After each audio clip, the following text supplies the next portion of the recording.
Pero yung age nga nila, hindi nila inabot para makamtan nila yung full word. Right. They didn't live long enough. Pero kung may nabuhay sa atin, tatanggapin nila yun eh. Okay, ang tanong ko ganito. Kung pinag-iwalay ni Brother Branham yung age saka sa individual, ang tanong ko sa inyo ganito ngayon, kasi sisita tayo na sisita. Tapos na sisita rin, nasa 2,000 na tayo ngayon. Pag mag-share ba kayo ng baguhan sa mga tao, kailangan ba nila may ang buong lalaman ng 63 para ma-Newbert? Tanongin ko kayo, 63 tayo ng 63. Hindi, yun ang isang tanong eh. Yun ang isang tanong. Kailangan ba nila malaman na 63, ganito, may sunset mountain, siya. O, tingnan natin yung description ni Brother Branham. Ito 1964 to. Ano ang description ni Brother Branham? Para ang individual, siya ay maborn again. Ano ang prescription? Sabi niyo ba na this day, this description fulfilled?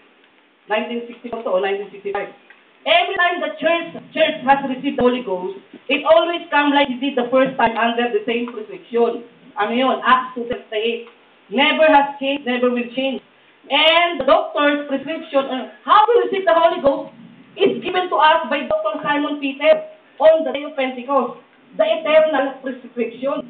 So, ang tatanggap pala ng new birth, baptism ng Holy Ghost, is eternal prescription. Kung ano yung ginawa sa day of Pentecost, ganun sila mangyayari sa atin. Ano yun? Sabi ni Paul, Acts 2:38, repent and baptize every one of you in the name of the Lord Jesus Christ, and you shall receive the gift of the Holy Ghost. Then, after ng individual ay magkaroon ng true birth, kasi may mga pain birth eh, true birth, then maturity will follow. Doon sa kanyang maturity, doon na lalabas na ang lahat ng salita na makinggan niya ay tatanggapin niya na. Dahil nauna na yung kanyang, yung birth niya eh. Kaya sabi ng scriptures, except a man be born again, he cannot think. Ang nangyayari, tignan muna natin bago tayo maborn again. Mali eh.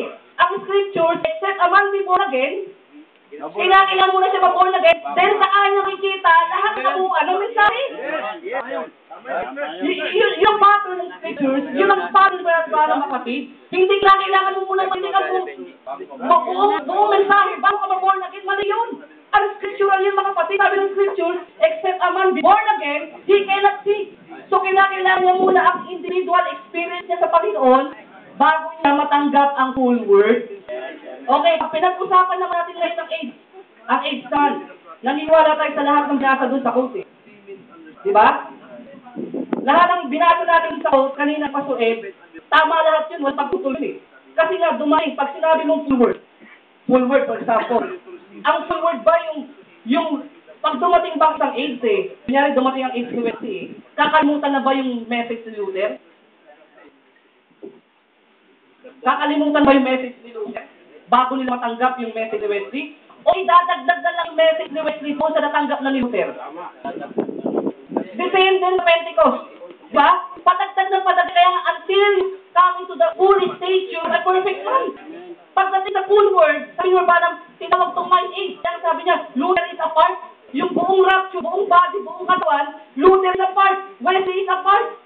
Diba Pentecost is a part. Sila kayong tangi. Pagdating sa Malay 4, sila yung eye. Pagdating sa panahon natin, ikinakay ng head. Ngayon, pag sinabi mo full word, mula pa yan hanggang ulo. Eh kung ulo lang tayo, ulo. Pag sinabi mo full word, mula pa hanggang ulo. Yun ang age, mga kapatid. Pero pagdating sa individual, it's specific. Sabi ni Berba ng dito, this is scripture fulfilled. Diba? Ano ang prescription para mabuhay ng tao? Magsisimula sa Panginoon, magpabautismo ng pangalang Ari Panginoon Kristo, at tatanggapin niya ang kaloob ng Espiritu Santo, which is yung new birth niya, mga kapatid. Saka lang siya tatanggap. Hindi yung tatanggap muna. Diba? Hindi na kailangan i-share mo, history, ganito ang nangyari, ganito ang nangyari. Maintindihan ng tao buhay. Maintindihan kaya ng tao bagal yun. Yun ang iano ko, na malilitong tao, 62, hindi naman natin napaliwanag kung paano. Parang tayo, naborn na rin tayo 2000, may naborn na rin na 1980. E paano kay kapit ngayon sa 1963 yun? Ang pagkabit ng 1963, kapag naborn na rin ka, lahat na ng message sa 1963, kahit pababa ka yan, mga kapatid, tatanggapin mo na. Wala ka nang itatapon, wala ka nang tatanggihan, yun na yun, mga kapatid. At ito yun. So yun yun, mga kapatid. Sa rapid naman, mga kapatid. Yung nanood yun, mga kapatid, iba yung stage ng growth. Iba rin yung akal na Newbert. Iba yung progressive. Sabi nga ni Barbaran, the same revelation, pero ang progression, mga kapatid, na understanding, para bigyan tayo ng mas malinaw na intindi doon sa natanggap na natin. For example, tayo na born again. Nung tayo born again, alam na ba natin lahat ng mensahe? Sige nga, sino makakapagtaas ng pwede dito nung naborn lang siya, alam niya na lahat ng mensahe? Wala pa. O, paano na ikakabit ngayon na kailangan bago mag-born lang tanggapin yung full word? Di ba? Ang pagtanggap ng full word, mga kapatid, progressive yan. Araw-araw tinatanggap mo ang Panginoon, araw-araw may bagong mensahe, mga kapatid, na every time na dumarating yung message na yun, dahil meron na genuine born na rin ka, tatanggapin na yun. Kaya nga, evidence eh. Iba po evidence, iba rin yung actual experience ng birth. Pag sinabing evidence, yan ay mararanasan ng tao every day with his life. Every time na may teaching, yun doon dumarating yung evidence. Kaya what is the evidence of being baptized with the Holy Ghost? It's when you can receive the word in its fullness. Every time na may word na represent sa mga kapatid, tinatanggap mo na bakit? May genuine birth ka na eh. May individual birth ka na. Ngayon, ikakabit ngayon niya kay Brother Branham ngayon. Si Brother Branham, bakit ko sinasabi na? According sa statement niya, babasahin ko na lang. Hindi ko naman ito sinabi, mga kapatid. Okay, naniwala tayo, 63. Babasahin ko sa inyo, statement ni Brother Branham, 1964, 1963. Okay? At hindi ko po ito sinabi, mga kapatid, ha? Sinabi po ng prophet to. Ngayon, kung naniwala tayo na ang pananaw natin, 63, pataas, 64, o yun ang maniniwalaan. Di paniwala natin si Brother Branham. O, tingnan natin.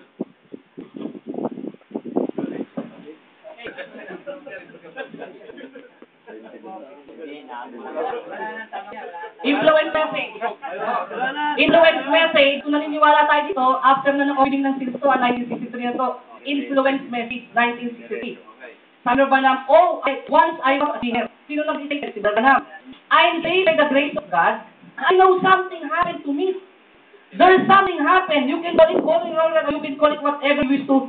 But it saved me 30-some odd years ago. Hindi kontra dun sa 40 years. That 30 nga, 30 years bago siya na-born again. Hindi 40 years. Kasi nung 40 years yung mga kapatid sa statement ni Pastor Edgar kanina, rascal pa siya nun, mga kapatid. But, hindi pa nga nakikilala ang Panginoon during that time eh. Pero dito sa 30 years ago, watak ng 1931, mga kapatid, sabi niya, statement ni Urbana mo, it saved me some 30 odd years ago. And it gets better all the time. Yung pa yung mga kapatid, nagpo-progress yung kanyang understanding. Pagdating ng 1963, yung full understanding niya, naging maturity. Naging mature na siya, mga kapatid, sa tanggap ng message, dahil dumating lang yung full word. But it doesn't mean na yung kanyang individual birth ay nangyari lang noong 1963. Babanggain natin yung statement niya. Okay, isa pa. Pipsi. O, ito, opening na scene. But you know what? Sabi ba na, ayad, kinukwento na ba ng to, some 30 years ago, mga kapatid, kung paano niya nilit ang isang tao kay Cristo. Baptized him in Jesus' name and buried him at death. I got converted about a few years after that. Oh, to be converted is to receive baptism of the Holy Ghost. Eh, sabi niya, I was converted, oh. Opening ng civic still na yan. Okay, pa, communion message. Okay? Kinukwento naman Branham dito yung namatay si Hope sa kayong kanyang anak. At alam naman natin yung kwento, kinakausap siya ng demonyo, di ba? Kinausap siya. Sabi dito Branham, there was something moving. Communion message, 1965. But yet, all at once, I looked up and I said, I'm not the son of Charles and Ella Branham. Di ba, naalala niyo yun, yung tinutok siya, sabi nyo ng demonyo sa kanya, nung namatay yung kanyang asawa? Ganyan ba? Ganyan ka ba inibig ng Diyos? Na ang iyong anak, ang iyong asawa ay pinuha niya? Si Brother Branham may battle eh, nagbabattle sa kanya. Kinukwento niya ito sa communion message. Sabi niya, but there was something moving. Doon sa loob niya, mayroon isang bagay na gumilos. But yet, all at once, I look and I said, I'm not the son of Charles and Ella Branham. There's something calling. Like my little eagle, I'm not a chicken. There's something up yonder somewhere, oh great Jehovah, whoever you are, opening